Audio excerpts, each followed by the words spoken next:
কখনো কালো বিষয় দেখে ঘৃণা করবেন না, কারণ কালো কাবার গিলাফও আছে।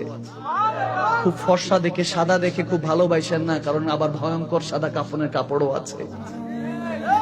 ওটা যখন পরে আপনার এই চেহারাটা এখনো খোলা, তখন বন্ধ করে দিবে, মুখটা ঢেকে লজ্জায় নবীর কাছে যাবেন কবরে। আমার আল্লাহ তখনও বলতেছে আস্তে আস্তে, কারণ আমার নবী বলেছেন মৃত্যুটা ফাকাত কিয়ামত, কিয়ামতের মতো যেমন কিয়ামত লাস্ট হয়ে যাবে, মৃত্যুটা এত ভয়ানক হবে, মানুষ চোখ বের হয়ে যায়, জিহ্বা বের হয়ে যায়, কি অবস্থা হয়ে যায়, বান্দা কষ্টে শেষ হয়ে যাবে।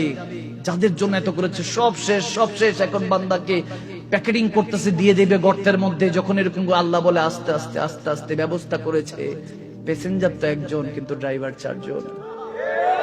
আস্তে আস্তে নে, কাঁধ বদল করে করে নে, দোয়া দুরূদ পড়তে পড়তে নে।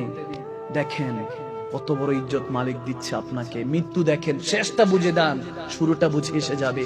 জানাজার ময়দানে রাখা হলো আপনাকে, সামনে রাখা হলো কার সামনে?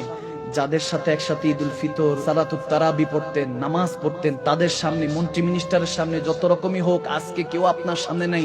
এমনকি যাকে ইক্তেদা, যে ইমামের ইক্তেদা করে পিছনে দাঁড়াতেন, সেই ইমামের সামনে আপনাকে রাখা হয়েছে আজকে।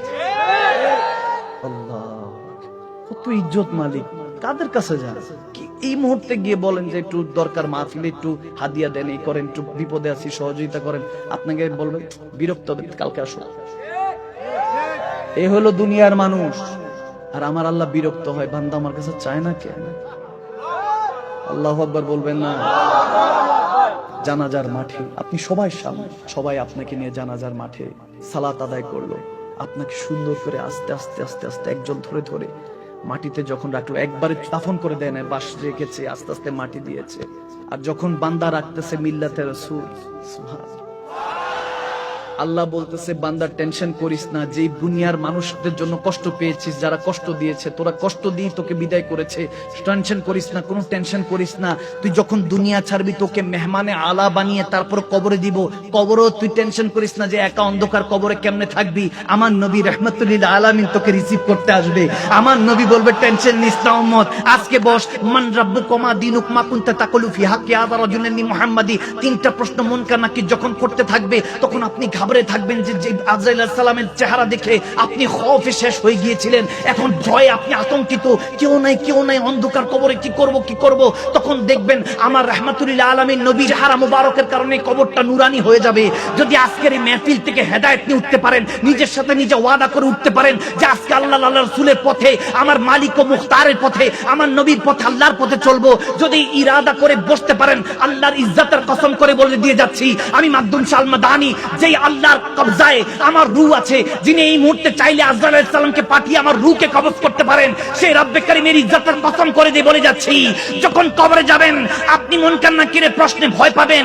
কেউ একজন বলে দিবে টেনশন নিস না উম্মত, টেনশন নিস না, বল রব্বি আল্লাহ। তখন আপনি বলবেন হ্যাঁ হ্যাঁ রব্বি আল্লাহ। তারপর দ্বিতীয় প্রশ্ন করবে, মা দীনুকা, তোর দিন কি ছিল? পাশে থেকে একজন শিখিয়ে দিবে দ্বীন আল ইসলাম বল, তখন বলবেন হ্যাঁ হ্যাঁ দ্বীন আল ইসলাম। তখন টেনশন আস্তে আস্তে হালকা হয়ে গিয়েছে, আপনি তখন প্রশান্তি সাগরের মধ্যে ভাসতেছেন যে কে জানি আমাকে বাঁচাচ্ছে, কে জানি আজকে বাঁচাচ্ছে, কার প্রেমে জানি একদিন মাহফিলে বসে ইয়া রাসূলুল্লাহ বলেছিলাম, ইয়া হাবিবাল্লাহ বলেছিলাম। তখন মুনকার নাকির বলবে যে এতক্ষণ তোরে বাঁচাচ্ছিল, বল মা কুনতা তাকুল ফি হাক্কি হাযা রাজুল মুহাম্মাদি। এই মুহাম্মদ আরবি সম্পর্কে তোর কি তাকুল, তোর ধারণা কি ছিল? কি মিম্বরে রাসূলে বসে মানুষের মতো বলেছিলি, না ইয়া রাসূলুল্লাহ বলেছিলি, না ইয়া হাবিবাল্লাহ বলেছিলি? যখন বলবেন না না আমি ইয়া রাসূলুল্লাহ বলেছি, আমার নবী মুনকার নাকিরকে থামিয়ে বলবে, মুনকার নাকির, সে কি উত্তর দিবে? আমি তার কি লাগি?